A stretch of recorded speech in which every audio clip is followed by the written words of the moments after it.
Hey guys, welcome back to Ninjago News TV. Today we start set reviews. So today's set review, we're going to start with, in my opinion, the best set first, Temple of Resurrection. So how these videos are going to work, I'm going to be reviewing them and analyzing them based on three components.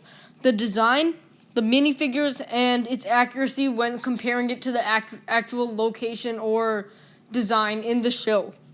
So let's get started.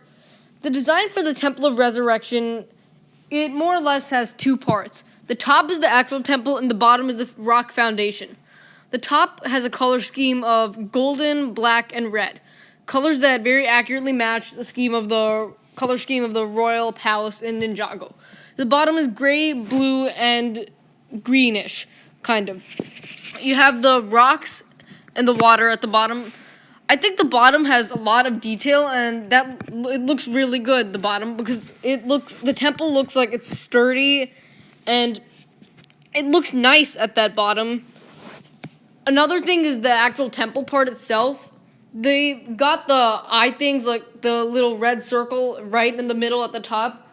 That was actually in the show. Yeah, they got that right, and it looks really nice. Another thing that I love with this is that there's a lever at the back that you can use to make the two slanted roofs of the temple go down, which reveals Garbodon. I like that aspect of it because, you don't typically have levers and shooting stuff in a building like this, as it is simply just a location.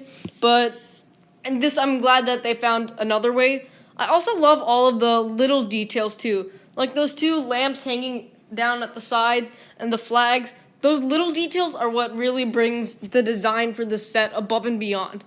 Overall, I really love the design, and the color scheme is amazing.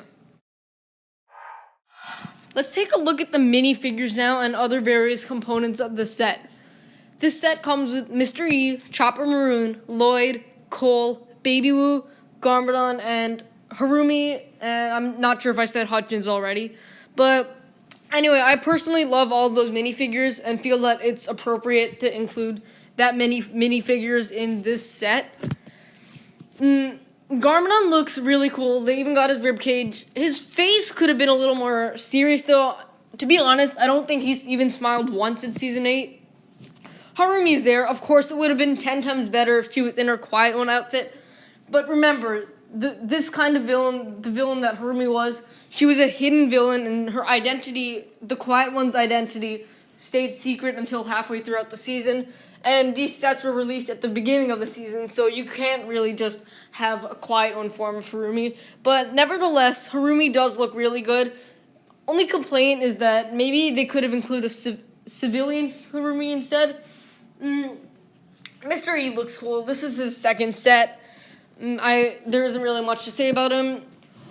Lloyd looks awesome too. His green eyes, double-sided face. His gi matches him perfectly, the colors. And then Cole too. I like the brown and black color scheme of his uniform. Chopper Maroon is just Chopper Maroon, really. I don't feel like there's anything much to say about him. He looks a lot like he does in the show, really, with the face paint designs, kind of. And then, last but not least, Hutchins with his gold and green scheme. The way that they portray him in the set video and the pictures of the set accurately represents his character. He's more of just standing guard and watching over Harumi, kind of.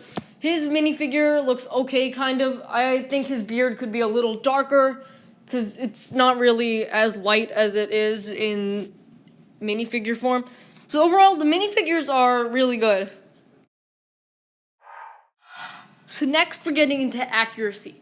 How accurate is this set, and how accurate are the minifigures that come with it when we compare this to the actual scene in the show?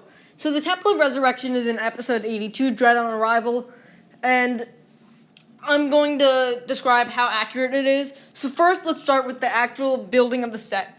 To be honest, it's really not that accurate. Of course, it's a Lego set, but the interior of the temple part,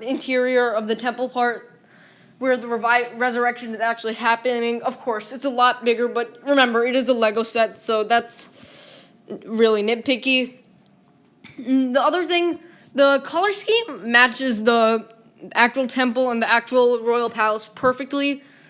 A lot of the little details in here weren't in the actual scene, the actual temple in the show, but there were other stuff to make up. For one, the three masks weren't in a line like that. They were forming a triangle. There were no revolving doors in the background. Instead, there was a passageway that led underneath. And let's not forget, there was no balcony up there either. There was some complex cage system which would raise one cage and lower the other, and that's what they did with Misako and Lloyd. So then let's look at the bottom. The bottom really doesn't even exist in the show. Yes, it is on a rock, but there's no opening underneath. There's definitely no skeleton. You see that skeleton coming out? Yeah. So overall, it's not that accurate. Now the minifigures, Hutchins is dead. Harumi is there. Baby Wu wasn't in that scene. The rest of the characters are there. Of course, Harumi was in her true form, true outfit, you could say. And Garmadon did not get resurrected like that. We never really saw him come out of the portal. Overall, the set itself isn't too accurate when comparing it to the show. And for the most part, the minifigures are. Thank you guys so much for watching. If you enjoyed, leave a like, subscribe, share with everyone you know. This will be my last video for a couple weeks because I won't be here this upcoming week.